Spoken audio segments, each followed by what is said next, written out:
அண்ணா அன்பாக்சிங்ண்ணா. புதுசா? இதை வச்சு என்ன வீடியோ பண்றது? அதை நான் சொல்றேன்.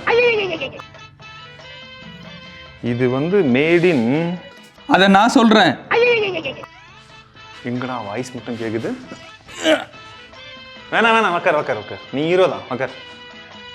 சரி, இதை ஃபர்ஸ்ட் அன்பாக்ஸ் பண்ண உடனே உள்ள என்ன இருக்குன்னு பாத்தீங்கன்னா, இந்த போன் பாக்குறதுக்கு எப்படி இருக்குன்னா, யாருமே சொல்லாதீங்க, நான் ஸ்டுடியோல போய் ஷூட் பண்றேன். வரட்டாமே.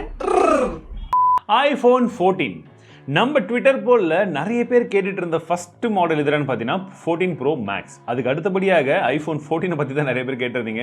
ஸோ இந்த ஸ்மார்ட் ஃபோனுடைய அன்பாக்சிங் உங்களுக்காக கொண்டு வந்திருக்கேன். பட் இந்த அன்பாக்சிங் இப்படின்றதுக்குள்ள குயிக்காக இருக்க போது, ஏன்னா இருக்கக்கூடிய விஷயங்களே அவ்வளோதான். பாக்ஸே ரொம்ப ஸ்லிமாக தான் இருக்குது. உள்ள பார்த்தீங்கன்னா ஒரு 3 ஐட்டம் மட்டும் தான் இருக்குது. இவ்வளோ தான். ஸோ மொபைலை பொறுத்த வரைக்கும் ஃபர்ஸ்ட் சொல்லிடுறேன், 13க்கும் 14க்கும் பெரிய வித்தியாசங்கள் கிடையவே கிடையாது. இதனால மட்டுமே இதை கழுவி ஊற்றி வேஸ்ட் ஆஃப் டைம். அதுக்கு பதில் என்ன பண்ண போறேன்னா, உண்மையாகவே இந்த 14ல என்ன மாற்றங்கள் கொண்டு வந்திருக்காங்க, யார் 13 வாங்கணும் யார் 14 வாங்கணும் அப்படின்ற என்னுடைய ஃப்ராங்கான ஒப்பீனியன் சொல்ல போறேன். ஸோ போலாம்.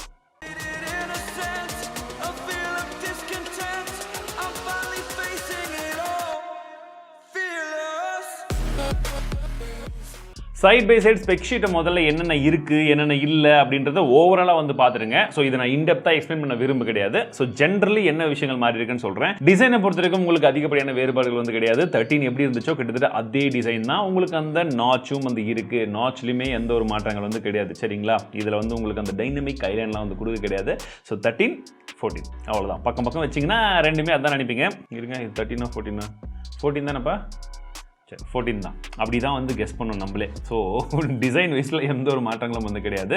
எங்கே மாற்றங்கள் அப்படின்னு பார்த்தா, உங்களுக்கு ப்ராசஸரில் அதுலேயும் மாற்றங்கள் கிடையாது.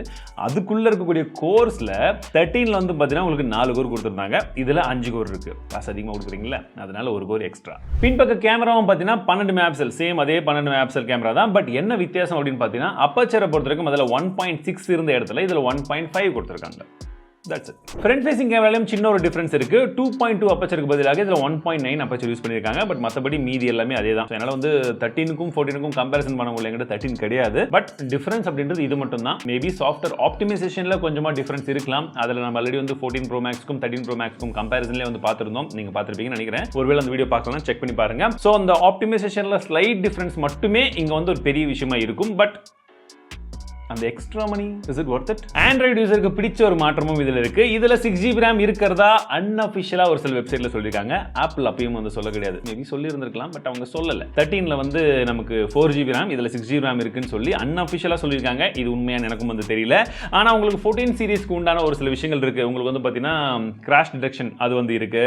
ஆக்ஷன் மோட் கொடுத்துருக்காங்க. சினிமேட்டிக் மோட் 4Kல எடுக்க முடியும். இந்த விஷயங்கள் வந்து கொடுத்துருக்காங்க. அண்ட் எப்பவுமே வழக்கம் போல வருஷம் ஆப்பிள் சொல்லக்கூடிய ஒரு விஷயம் என்னன்னா, எங்களுடைய போன வருஷம் ஐபோனோட இந்த வருஷம் ஐபோன் 1 மணி நேரம் எக்ஸ்ட்ரா பேட்டரி பேக்கப் வரும், 1/2 மணி நேரம் எக்ஸ்ட்ரா வரும், 2 மணி நேரம் எக்ஸ்ட்ரா வரும். இப்படி மட்டும் தான் சொல்லுவாங்க. பேட்டரியுடைய கெபாசிட்டி இன்க்ரீஸ் ஆயிருக்கா டிக்ரீஸ் ஆயிருக்கான்னு அவங்க சொல்ல கிடையாது. அண்ட் வெயிட்டை பொறுத்த வரைக்கும் கூட அப்படியே தாங்க வந்திருக்கு. ஸோ இந்த 14 வந்து நீங்க வாங்கலாமா அப்படின்னு கேட்டீங்கன்னா கண்டிப்பா வேண்டாம் அப்படின்னு தான் வந்து நான் சொல்லுவேன். ஃப்ராங்க் ஒப்பீனியன் அதுதான். ஏன்னா இதோடைய பிரைசிங் வந்து 80,000 ரூபாய். ஸோ 80,000 ரூபாய்க்கு ஒரு புது 14 வாங்குற அளவுக்கு இதில் அதிகப்படியான விஷயங்கள் கிடையாது. அதற்கு பதிலாக இப்போ ஃபிளிப்கார்ட்ல சேல்லாம் வந்து பார்த்தீங்கன்னா உங்களுக்கு இதை விட 22,000 ரூபாய் கம்மியாகவே நமக்கு 13 கிடைக்குது. சப்போஸ் உங்களுடைய பட்ஜெட் ரொம்பவே ஸ்ட்ரிக்டா இருக்கு, ஆனால் வந்து ஒரு லேட்டஸ்ட் ஐபோன் தான் வந்து வாங்கணும்னு முடிவு பண்ணீங்கன்னா ஒரு வருஷம் பழைய ஐபோன் வாங்குறது இட்ஸ் ஆல்மோஸ்ட் வந்து பெர்ஃபெக்ட் ஆப்ஷனா இருக்கும் என்னுடைய ஒப்பீனியன் பிரகாரம். ஏன்னா 22,000 ரூபாய் கம்மியா இந்த போன் கிடைக்குமா? அடுத்த வருஷம் கிடைக்கும். ஸோ இந்த வருஷம் இதை வாங்கிக்கோங்க. இந்த போனை வாங்குறதுக்கு வாங்காமே இருக்கலாம். அப்படி ஒருவேளை உங்களுக்கு இந்த ஃபார்ம் ஃபேக்டர் தான் பிடிச்சிருக்கு எனக்கு அப்படின்ற பட்சத்தில் நீங்க வந்து 14 Pro வாங்கலாம். பிளஸ் கூட வேணாம், 14 Pro would be the best option. சரிங்களா? ஏன்னா அது கையில எல்லாம் பிடிக்கிறது கரெக்டா இருக்கும். ஸோ இது என்னுடைய ஒப்பீனியன். உங்களுடைய ஒப்பீனியன் என்னன்றதை கமெண்ட் செக்ஷன்ல சொல்லுங்க. மீண்டும் அடுத்த வீடியோல சந்திக்கிறேன்.